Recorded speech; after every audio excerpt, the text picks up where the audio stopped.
अस्सलामुअलैकुम। आज की वीडियो है शीरीं फरहाद। शीरीं फरहाद कौन थे? शीरीं फरहाद पे इससे पहले बहुत सारी वीडियोस पोस्ट की गई होंगी।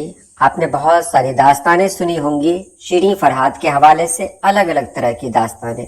आज जो मैं बताने जा रहा हूँ शीरीं फरहाद की ये दास्तान, उसके लिखने वाले हैं अब्दुल गनी सब्र लखनवी। तो चलिए हम वीडियो शुरू करते हैं। नौशेरवां आदिल को सभी लोग जानते हैं। नौशेरवां आदिल एक बहुत ही बावकार बादशाह गुजरा है, बहुत ही आदिल बादशाह गुजरा है। उसी का पोता था खुसरो, और इसी खुसरो की शादी शीरीं से हुई। खुसरो और शीरीं अलग अलग जगह पले और बढ़े। शीरीं शहजादी थी, खुसरो भी शहजादा था। दोनों में गायबाना इश्क हुआ, और एक दौर ऐसा भी आया कि जब दोनों की मुलाकात हुई तो दोनों एक दूसरे पर फरेफ्ता हो गए, और वो कैफियत ऐसी हुई कि दोनों ने एक दूसरे को अपना सब कुछ मान लिया। नतीजा ये हुआ कि दोनों की शादी हो गई। शीरीं और खुसरो की जिंदगी बहुत बेहतर तरीके से गुजर रही थी कि एक दिन शीरीं ने कहा कि अगर महल के पास से कोई नहर गुजरती तो बहुत अच्छा होता। खुसरो को शीरीं की बात काटना गवारा नहीं था, इसलिए खुसरो ने अपने एक साथी को बुलाया, अपने एक वजीर को बुलाया और कहा कि कोई ऐसा है जो नहर का रुख मोड़ दे और उसे महल के पास से गुजार दे, ताकि शीरीं की ख्वाहिश पूरी हो जाए। उसके वजीर, जिसका नाम था शाहपुर ने कहा कि उसका एक शनासा है जिसका नाम है फरहाद, वो चीन में रहता है, वो ये काम आसानी से कर देगा। बादशाह ये काम उसके जिम्मे लगाता है कि तुम जाओ फरहाद को बुला कर लाओ और फरहाद ये काम जल्द से जल्द कर दे। शाहपुर किसी तरह फरहाद को अपने पास बुलाता है और इसे खुसरो के पास ले जाता है। ये वही वक्त होता है जब फरहाद पहली बार शीरीं को देखता है। जैसे ही फरहाद की नजर शीरीं पर पड़ती है वो अपना होश खो देता है, लेकिन वो दूसरों पर यह जाहिर नहीं होने देता कि वो शीरीं को देखकर अपना होश खो चुका है, यानी वो शीरीं पर फरेफ्ता हो चुका है, ये जाहिर नहीं होने देता। खुसरो उससे कहता है कि देखो ये काम है, अगर तुमने ये काम कर दिया तो शहजादी बहुत खुश होगी और मुझे उम्मीद है कि तुम ये काम कर दोगे। फरहाद तैयार हो जाता है और वो जाता है, अल्लाह का नाम लेकर नहर खोदने लगता है। कुछ ही महीनों की मेहनत के बाद वो नहर को खोदकर नहर के रुख को मोड़ देता है और वो नहर महल के पास से गुजरने लगती है। ये बहुत बड़ा कारनामा होता है और शीरीं भी खुश होती है, खुसरो भी खुश हो जाता है। खुसरो उसे अपने पास बुलाता है और कहता है कि तुमने इतना बड़ा कारनामा अंजाम दिया, तुमको जो कुछ भी मांगना है मांग सकते हो। फरहाद कहता है नहीं, मुझे कुछ नहीं चाहिए। खुसरो फिर कहता है कि नहीं, अगर तुमको कुछ चाहिए तो तुम कह सकते हो। फरहाद इस बार भी इनकार कर देता है। जब तीसरी बार खुसरो कहता है कि तुमको कुछ चाहिए तो बताओ, तो फरहाद कहता है कि अगर मैं जो कुछ मांगूं तो क्या आप मुझे दे देंगे? इस पर खुसरो कहता है कि हाँ मैं दे दूंगा। तो फरहाद कहता है कि मुझे शीरीं चाहिए। ये बात खुसरो को बहुत बुरी लगती है, लेकिन वो इसको जाहिर नहीं करता, क्योंकि अगर वो जाहिर कर देता तो इसका मतलब यह है कि वो अपनी जबान से फिर गया। वो परेशान हो जाता है। वो फिर अपने वजीर शाहपुर को बुलाता है और कहता है कि देखो फरहाद ने इस तरह की ख्वाहिश जाहिर की है, अब मैं किस तरह इनकार करूं? तो शाहपुर कहता है कि इसका बहुत आसान तरीका है कि आप फरहाद से कहें, फरहाद को कोई ऐसा काम दे दें जो वो ना कर सके। इस बीच फरहाद वहां से निकल जाता है। फरहाद जंगल जंगल सेरा सेरा भटकता रहता है। उसकी जबान पर बस एक ही नाम रहता है, शीरीं शीरीं शीरीं। सभी लोग जान जाते हैं, जहां से वो गुजरता है वो लोग जान जाते हैं कि शीरीं कौन है, फरहाद क्यों उसके इश्क में पागल है। तो बहुत सारे लोग होते हैं जो उसकी तलाश में जाते हैं, उसे पकड़ कर ले आते हैं और उसे खुसरो के सामने लाते हैं। खुसरो उससे कहता है कि देखो, मैं शीरू को तुम्हारे हवाले करने के लिए तैयार हूँ, लेकिन तुमको एक काम करना पड़ेगा कि सामने एक पहाड़ है जिसका नाम है बेसतून, उस पहाड़ को काटना होगा। ये बहुत नेक काम होगा, क्योंकि यहाँ से जो लोग पहाड़ के उस पार जाते हैं उन्हें जाने के लिए बहुत लंबा रास्ता तय करना पड़ता है। इसलिए अगर तुमने ये काम कर दिया तो उनकी मसाफत घट जाएगी, वो लोग भी तुमको दुआएं देंगे। फरहाद कहता है कि शीरू को पाने के लिए मैं कुछ भी कर सकता हूँ। फरहाद अपने काम में लग जाता है। उसके बाद वो दिन रात अपने काम में लगा रहता है। जब वो थक जाता है तो पहाड़ के किसी पत्थर पे शीरी की तस्वीर बनाता है, या पत्थर को काट कर ही शीरी का मुजस्समा बनाता है, और दिन रात या तो अपने काम में लगा रहता है या फिर शीरी के नाम का जिक्र करता रहता है।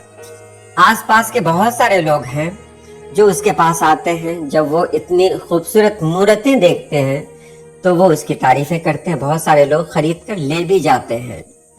वो जब प्यार और मोहब्बत की बातें करता है तो पहले पहल कुछ लोग वहां जमा होते हैं, लेकिन एक दौर ऐसा भी आता है कि जो भी लोग अपनी जिंदगी से बेजार होते हैं या जो उदास होते हैं, गमगीन होते हैं, वो अपने गमों को दूर करने के लिए उसी पहाड़ पे पहुंच जाते हैं, बेसतून पहाड़ पे, जहां फरहाद मौजूद रहता है। फरहाद मोहब्बत की ऐसी ऐसी दास्तानें पेश करता है, ऐसी ऐसी बातें करता है कि जो गमगीन होते हैं उनके गम दूर हो जाते हैं। और एक दौर ऐसा आता है कि वहां भीड़ सी लगने लगती है। ये खबर शीरी तक भी पहुंच जाती है कि फरहाद है जो शीरी का बहुत बड़ा आशिक है, और वो दिन रात शीरी के नाम का तस्करा करता रहता है, शीरी के नाम को जपता रहता है। शीरी उससे बहुत मुतासिर होती है। और एक दिन ऐसा आता है कि जब महल में एक दावत होती है, एक महफिल सजाई जाती है, तो शीरी अपनी एक कनीज से कहती है कि देखो, मेरा दिल करता है कि मैं जाकर फरहाद से मिलूं, इसलिए तुम ऐसा करो कि तुम यहाँ रुको, कोई ऐसा घोड़ा मैं ले जाऊंगी जो बहुत जल्द मुझे वहां पहुंचा देगा और मैं बहुत जल्द वापस भी आ जाऊंगी। ये कहकर शीरी वहां से निकल जाती है। रात का वक्त है। उस वक्त फरहाद एक पत्थर पर बैठा हुआ शीरी को याद कर रहा होता है। उसके आसपास बहुत सारे दोस्त भी होते हैं, शरासा भी होते हैं, जो हमेशा उसके साथ रहते हैं। ऐसे में फरहाद जब शीरी का नाम लेता है तो एहसास होता है कि शायद शीरी उसके पास आ गई, और बिल्कुल वही होता है कि जब फरहाद नजर उठाता है तो सामने शीरी होती है। फरहाद को यकीन नहीं होता है, वो शीरी को देखने लगता है। उसके बाद दोनों बहुत देर तक गुफ्तगू करते रहते हैं। आखिर में शीरी कहती है कि अब मेरे जाने का वक्त हो चुका है, क्योंकि मैंने वहां कह दिया है कि मैं वक्त पे पहुंच जाऊंगी, इसलिए मैं जाना चाहती हूँ। जाने का दिल तो मुझे भी नहीं है, लेकिन जाना जरूरी है। फरहाद रोने लगता है, लेकिन वो दोनों अलग हो जाते हैं। फरहाद उसे जाते हुए देखता रहता है। इसी बीच शीरी का घोड़ा गिर जाता है तो शीरी पैदल चलने लगती है। फरहाद दौड़कर उसके पास आता है और फरहाद उसे उठा लेता है। तो वो दोनों जाते रहते हैं कि तभी डाकुओं का एक काफिला आता है और वो चारों तरफ से इनको घेर लेते हैं। लेकिन फरहाद कुछ ऐसे करता है कि डाकुओं के सरदार को वो कत्ल कर देता है, और किसी तरह वो शीरी को वहां से बचाकर उसके महल तक पहुंचा देता है। शीरी के दिल में फरहाद से मोहब्बत पहले से ही रहती है, लेकिन उसका ये कारनामा देखकर उसके दिल में फरहाद की मोहब्बत और भी तेज हो जाती है। वक्त गुजरता रहता है। एक दिन वजीर खुसरो को यह खबर देता है कि फरहाद अपना काम लगभग मुकम्मल करने को है। यानी वो पहाड़ जिसे काटने का हुक्म दिया गया था, वो पहाड़ बस 2 या 3 दिन में ही कटकर तैयार हो जाएगा, यानी वहां से रास्ता निकल जाएगा। इस बात को सुनकर खुसरो बहुत परेशान होता है। कहता है कि मैंने तो ये काम उसे ये सोच कर दिया था कि उससे ये काम नहीं होगा, لیکن اب جب وہ یہ کام کر رہا ہے اور کامیاب ہونے والا ہے، وہ واپس آ کر جب مجھ سے شیریں کا ہاتھ مانگے گا، اگر میں نے نہیں دیا تو ہر جگہ بدنامی ہوگی کہ ایک بادشاہ اپنے وعدے سے پھر گیا، اور دینے کا تو سوال ہی نہیں ہے۔ کچھ ایسا کیا جائے جس سے اس پریشانی سے نجات مل سکے۔ وہ یہ بات اپنے وزیر سے کہتا ہے، شاپور سے کہتا ہے، شاپور جو اس کا وزیر بھی ہے اور اس کا رازدار بھی ہے، وہ شاپور سے ساری باتیں کہتا ہے۔ شاپور کہتا ہے کہ اس کا ایک اپائے میرے پاس ہے کہ اگر فرحاد کو یہ خبر دے دی جائے کہ شیریں کا انتقال ہو گیا ہے تو وہ شیریں کی محبت میں اس قدر گرفتار ہے، وہ اس خبر کو برداشت نہیں کر پائے گا اور وہ جان دے دے گا۔ اس بات سے بادشاہ کو خوشی ملتی ہے، وہ ایک بڑھیا کو تیار کرتا ہے، وہ بڑھیا جاتی ہے فرحاد کے پاس اور فرحاد کے پاس جا کر رونے لگتی ہے اور کہتی ہے کہ فرحاد بہت افسوس کے ساتھ کہنا پڑ رہا ہے کہ شیریں اب اس دنیا میں نہیں رہی۔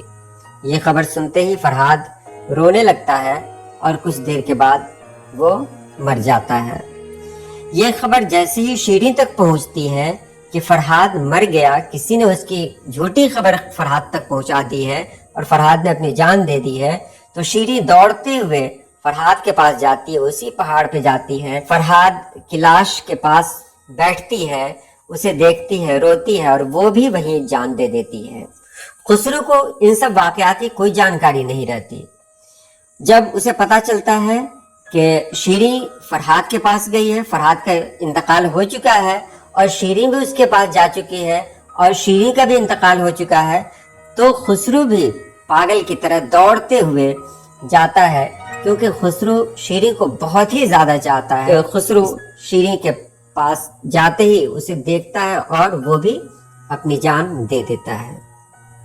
داستان یہیں پہ ختم ہوتی ہے، لیکن ایک جو بات میں آپ کو یہ بتا رہا ہوں کہ شیریں فرحاد میں جو خسرو ہے، اس خسرو کو منفی کردار کے روپ میں دکھایا گیا ہے، لیکن اگر ہم پورے داستان کو سمجھیں، پڑھیں، تو ہمیں احساس ہوگا کہ نہیں، خسرو منفی کردار میں نہیں ہے۔ منفی کردار میں تو کوئی اور ہے جس کا نام میں لے بھی نہیں سکتا۔ تو داستان آپ کو کیسی لگی آپ ضرور بتائیں گے۔ کتاب کا حوالہ میں نے پہلے دے دیا تاکہ آپ آسانی کے ساتھ خود بھی اس داستان کو پڑھ سکتے ہیں۔